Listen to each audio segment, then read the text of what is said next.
일반 신자들이나 청년들에게도 여러분의 신앙 교육과 또 혹은 성장을 위하여 이런 책과 더불어 실험하신다면 처음에는 약간 어려움이 있을 수 있겠지만 오히려 신학의 대가라고만 알았던 그 분이 우리 곁에 서서 친절하게 자, 우리 인생의 목적은 최고선이야, 하나님이야, 이렇게 가르쳐주기 시작해서 총체적인 하나님의 구속사의 큰 일에 대한 이야기를 여러분들에게 친절하게 들려주는 느낌을 받으시게 될 것입니다. 저는 총신대학교 목회신학전문대학원에서 설교학을 가르치고 있는 박태현 교수입니다. 네덜란드에서 약 17년간 사역하고 공부하고 그러면서 특별히 암스테르담 자유대학교에서 개혁교의학을 연구 번역하면서 5년간의 객원연구원으로 지냈던 적이 있고요. 이번에 하나님의 큰일은 제가 안식년 기간에 이렇게 우리 한국교회 성도들, 특별히 젊은 청소년들이 이것을 읽어서 자신들의 삶을 믿음으로 좀 든든하게 지켜냈으면 좋겠다라는 마음이 있어서 번역하게 되었습니다. 전체적인 연구와 가르침의 방향은 우리 개혁신학이 가지고 있는 그 매력들, 그리고 오직 하나님의 주권이라고 하는 점에서 그러면서도 교회당 울타리에 갇히지 않으면서 우리가 살아가는 세상 속에서 복음의 능력을 어떻게 살아낼까 하는데 이론적인 것과 실천적인 면을 이렇게 연결하는 데 노력하고 있습니다.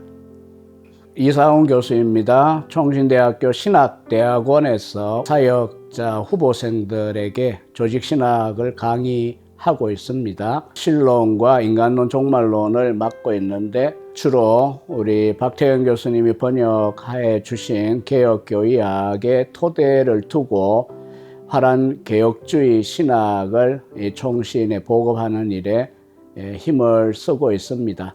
또 아울러 영미개혁주의와 화란개혁주의의 종합이라고 하는 박영영 박사 신학의 정체성을 생각할 때 바빙커를 비롯하여 카이퍼와 또 혹은 후대의 화란개혁 신학을 좀 더 제가 보급하고 업데이트하는 일이 저의 개인적인 할 일이라고 생각하고 달려왔습니다. 네, 헤르만 바빙커의 하나님의 큰일 2판 직역본이 출간된 것을 기쁘게 생각하고요. 축하를 드립니다. 저자가 누군가를 미리 좀 알고 읽는 것이 필요할 것 같습니다. 바빙커는 1854년에 분리파 개혁교회 목사 아들로 태어나서 1880년 레이든 대학 신학부에서 박사학위 받을 때까지 모든 교육 과정을 성실하게 또 우수하게 잘 거치면서 신학자로서 준비가 된 사람입니다. 깜번 신학교에서 교의학, 윤리학 등등을 가르치면서 20여 년 사역하면서 그의 대작인 개혁교의학 1, 2, 3, 4학원이 1895에서 1901년 사이에 초판이 나옵니다. 그러고 나서 아브라함 카이퍼가 수상이 되면서 암스테르담 자유대학의 교의학 교수직이 비어지면서 후임으로 가게 되고요. 1921년 심장 쇼크로 고생하다가 죽을 때까지 18년 정도 자유대학 교수로 있습니다. 그래서 여기에서 이제 1906년, 11년 사이 개혁교의학 제2판 수정 정보판이 나오고요. 1907년 5월에 하나님의 큰일 서문을 쓴 걸로 책에서 여러분이 보실 수 있습니다. 바빙커가 개혁교의학 2판 정보판에 집중하던 시기여서 굉장히 전문적으로 머리가 비상하게 돌아가던 시기인데 바로 그 시기에 또 게다가 1908년에 미국 프린스턴에 가서 계시철학이라고 하는 책 한 권 분량의 전문적인 강연을 또한 준비하던 바로 그 시점에 바빙커는 허리를 굽혀 우리 대학생들 수준의 책을 쓴 것이 바로 하나님의 큰 일이라고 할 수가 있겠습니다. 이런 배경을 좀 잘 이해하시면서 이 책을 읽어보시면 좋을 것 같고요. 그렇게 박학다식하고 그렇게 힘들게 만드는 그 엄청난 개혁교회학의 저자가 어떻게 이렇게 성경과 네덜란드 개혁교회의 3대 신앙고백 문서만 활용해가지고 교리를 이렇게 풍성하게, 게다가 읽다 보면 감미로움을 느끼게 될 텐데 이렇게 할 수 있느냐, 경탄하기도 하는데, 이번에 번역판을 준비하는 과정이나 출판되고 난 다음에 인쇄본을 읽으면서 저도 충분히 공감했습니다. 그래서 이 책은 개혁교회 교리의 보물창고이자 꿀단지이다, 이런 느낌을 말씀드리고 싶습니다.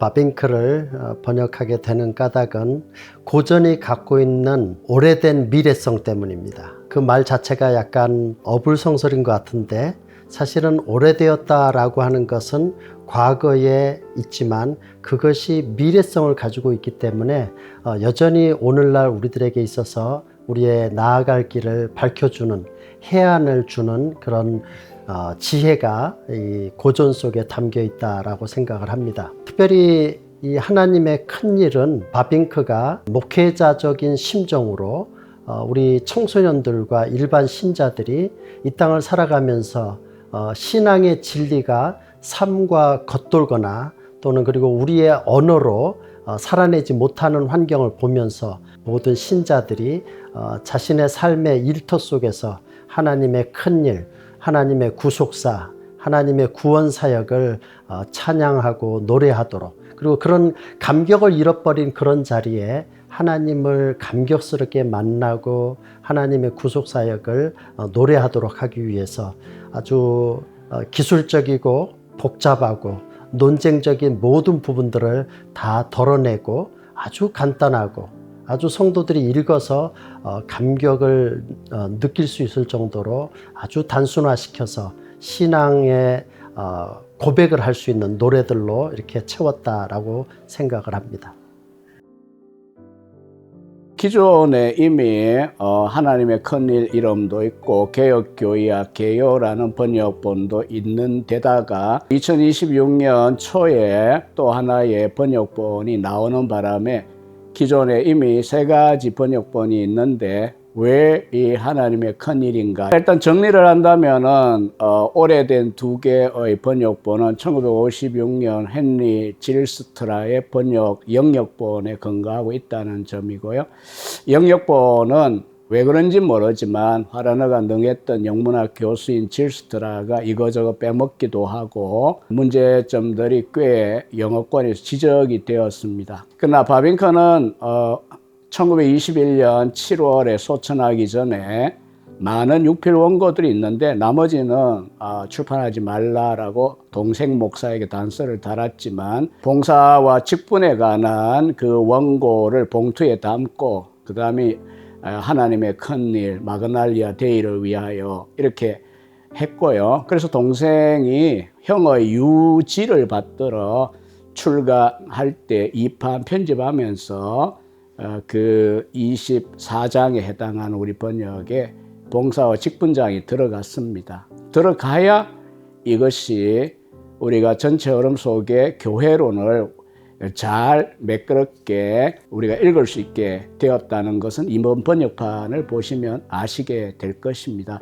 아무튼 화라너 제2판 1931년판 직역이라고 하는 점을 염두에 두시고 또 헤르만 바빙크의 마지막 숨 넘어가기 전까지 가지고 있던 유지에 따른 그러한 것을 우리가 생각한다면 이번에 미려하게 장정하고 또 번역과 여러 편집 과정에 정말 수고를 많이 한 이 번역본이야말로 아마 결정판이 아니겠냐, 저는 그렇게 생각을 합니다. 이번에 번역하면서 가장 마음에 두었던 것은 우리 청소년들이 어떻게 하면 하나님을 더 가까이 알 수 있고 고백할 수 있고 또 그들이 삶 속에서 직장에서 일터에서 학교에서 믿음을 고백하는데 담대함을 가지고 할 수 있을까라는 것을 염두에 두었습니다. 그래서 특별히 지성으로서만이 아니라 마음과 따뜻한 신앙이라고 하는 경건과 학문 또 그리고 기도와 노동이라고 하는 그런 가치를 가지고 우리 그리스도인 청소년들이 그리고 일반 신자들이 우리들의 일상 속에서 신앙을 어떻게 펼쳐낼 것인가 하는 데에 가장 큰 관심을 두고 목표를 두었습니다. 왜냐하면 지난 세기에 우리 한국교회가 많이 부흥을 했지만서도 내용적으로는 성속 이혼론이라고 하는 잘못된 그런 생각 때문에 신앙생활은 교회 안에서 그리고 밖에 나가면 사회생활은 따로 노는 그런 것이 아니라 일주일 내내 신자로서 그리고 자신이 교회당 안에서만 아니라 자신의 일터에서 자신이 있는 자리에서 어떻게 하면 그리스도인으로 살아갈 것인가. 예수님께서 산상보훈에서 말씀하신 것처럼 우리는 세상의 빛과 소금인데 세상을 위한 존재로 있다라는 것입니다. 비록 세상 안에 살고 있지만 세상에 속한 자가 아니라 세상을 위한 빛과 소금으로 살아간다는 점에 우리 독자들이 그런 것에 관심을 갖고 이 본문을 읽으신다면 큰 유익이 있으리라 생각을 합니다. 이 봉사와 직분이라고 하는 제24장이 새로이 추가됐는데 그 내용이 가지고 있는 현대적 의미는 우리들이 교회 봉사라고 하는 그 한계 안에서 이루어지는 것이 아니라 우리가 세상을 위한 거룩한 제사장들이다라고 하는 점이 많이 부각이 됩니다.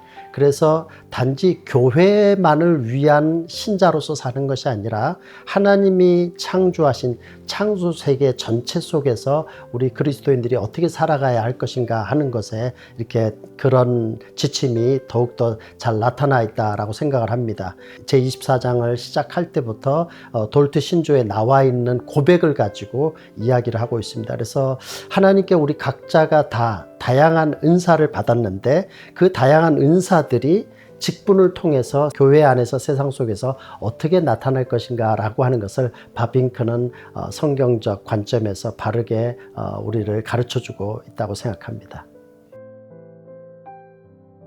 예, 바빙커가 신학자로서도 우리의 모델이 되지만 교회 내의 신자들, 특히 우리 기독교 진리와 교리를 체계적으로 또 포괄적으로 공부하고 싶어하는 우리 일반 신자들에게 매우 유익한 교재라고 저는 생각을 합니다.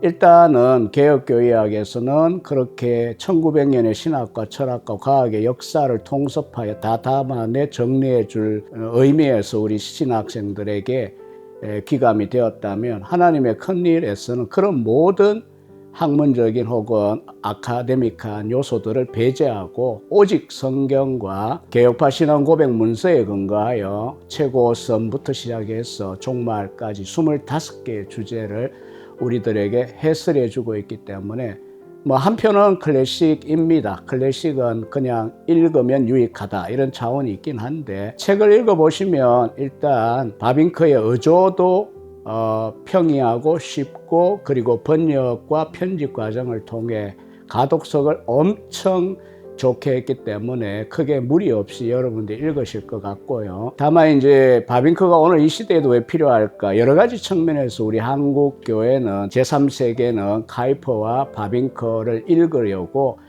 영어권에서부터 많은 번역 작업과 연구 작업도 하는 거지만 또 우리나라에도 비로소 이제 우리는 바빙크를 직접, 카이퍼를 직접 읽을 수 있는 또 시대, 또 필요한 시대가 되었다고 저는 생각하고요. 바빙크가 이 책에 하나님의 큰일이라고 한 이야기는 창조의 대주제와 서사를 우리에게 성경적인 언어로 소개하고 있는 것입니다. 그리고 또 한 가지는 그의 관점이 그러면서 세상을 배제하지 않고 세상을 포괄하고 있는 만물갱신과 같은 문화변혁적인 사고를 가지고 우리로 단순히 교회당이나 어떤 우리의 그 믿습니다라고 하는 단순한 어떤 성인의 우리 신앙이 머물게 하지 않고 신앙도 결국은 전인적인 지정의에 어떻게 균형 잡힌 전인적 신앙이어야 하는가를 이 책은 우리들에게 가르쳐 주게 되고 또한 신앙의 어떤 감정적인 차원보다는 우리가 성경에 계시된 하나님이 알려주신 내용 그걸 어떻게 믿어야 하는가에 대한 또 길잡이가 되어준다라고 생각을 합니다. 사실 한국교회는 제가 자라던 80년대 대학부 시절에 세계관, 문화관, 학문관 운동이 비로소 시작되었고 도요베이르트의 기독교 철학도 이제 서서히 알려졌습니다. 근데 그러고 나서 좀 시간이 지나면서 보니까 결국 이들의 뿌리에는 칼빈도 있지만 카이퍼와 바빙크가 있다는 사실을 우리 한국교회도 이제야 알게 되고 또 읽게 되었습니다. 일반 신자들이나 청년들에게도 여러분의 신앙 교육과 또 혹은 성장을 위하여 이런 책과 더불어 실험하신다면 처음에는 약간 어려움이 있을 수 있겠지만 전반적으로 이 책은 낯설거나 고루하거나 우리 시대에 이런 걸 왜 읽지 이런 생각은 적어도 전혀 하지 않을 것입니다. 오히려 신학의 대가라고만 알았던 그 분이 우리 곁에 서서 친절하게 자, 우리 인생의 목적은 최고선이야, 하나님이야 이렇게 가르쳐주기 시작해서 마지막에는 창조의 완전한 갱신과 회복까지 포괄하는 총체적인 하나님의 구속사의 큰 일에 대한 이야기를 여러분들에게 친히 친절하게 들려주는 느낌을 받으시게 될 것입니다. 책을 들고 읽어보시기를 바랍니다. 이 하나님의 큰 일에 있어서 가장 명문장이 뭐냐라고 하면은 1장 첫 번째 문장이 명문장이 아닐까라고 생각을 합니다. 사람의 최고선은 하나님이시며 오직 하나님뿐이시다라고 하는 이것은 마치 아우구스티누스가 그의 고백록에서 하나님 안에서 안식할 수밖에 없다. 하나님 안에서만 안식을 찾는다라고 했던 것처럼 바빙크는 이 최고선이 되신 하나님 안에서 참 행복과 기쁨을 누렸다라는 것입니다. 세상의 과학이나 또 어떤 예술이나 또는 어떤 문명, 인류의 이런 여러 가지 것들이 있지만 그런 것들은 우리 하나님의 형상으로 지음받은 우리 인생을 참 쉬고 안식하고 행복하게 해줄 수 없다는 것입니다. 오직 하나님의 형상으로 지음받았기 때문에 우리가 하나님을 바라보고 그분을 찬양하게 될 때 거기 안에서 참 안식이 있다라는 것을 고백하게 되는 것입니다.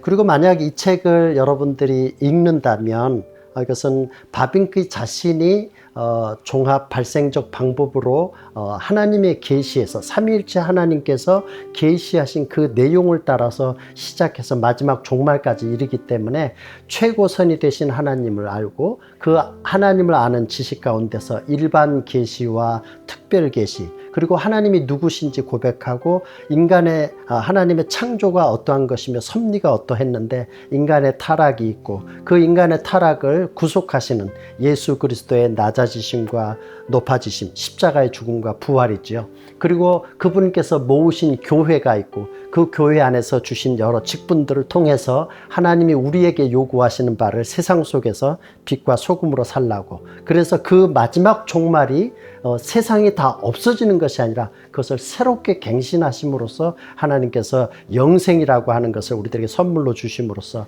하나님의 장엄한 이 웅대한 구속 역사가 이루어지고 있는 것을 보여주기 때문에 1장부터 천천히 그리고 음미하면서 읽으신다면 여러분들의 영혼에 굉장히 감동이 있고 촉촉한 은혜가 가득하시리라 믿습니다. 하루에 한 장씩이라도 25 날에 걸쳐 읽는 방법이 필요할 거고요.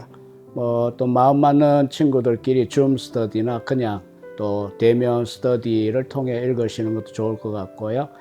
또 한 가지는 우리 목사님들이나 교회 학교에서 청년들을 지도하거나 또 성인 그룹이지만 교리 교육 지도하는데 이런 것들을 읽고 먼저 또 우리 교인들에게 질문이라든지 요약과 같은 것들을 스스로 만들어 가지고 그런 교회들이 꽤 많습니다. 이 책 가지고 그렇게 준비해서 가르친다면 아마 교인들에게도 상당히 바빙크라는 이 낯선 신학자가 어떻게 이렇게 평이하면서 달콤하게 감미롭게 우리에게 믿어야 될 성경의 교리들을 안내하는가 조금씩 경탄하는 분들도 여러분들이 만나게 될 것이라고 생각합니다.